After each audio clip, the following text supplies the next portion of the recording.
Yeye aliyemleta mchungaji mkuu kutoka kwa wafu, si akainue maisha yako, akainue maisha yako pia. Kama ameweza kumtoa kwa wafu kabisa, kuna ambako watu wanaendaga hawarudi, akakuinue wewe. Utayari wako ndio tunaohitaji hapo. Yeye yuko tayari kufanya jambo kwa jina la Yesu.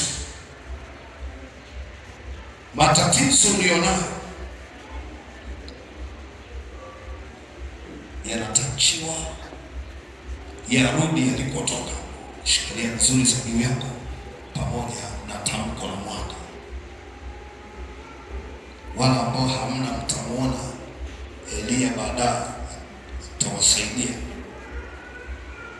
Kama mtashindwa, itabidi kuwatengenezea sheria, kwa sababu sheria haiwahusu watu wa roho, lakini sheria inawahusu wa mwilini.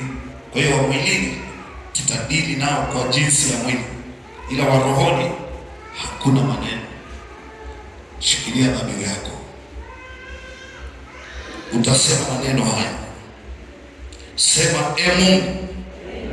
Mungu, ukuu ni wako, na uweza na utukufu na kushinda na enzi, maana vitu vyote vilivyo mbinguni na duniani ni vyako, ufalme ni wako, Bwana.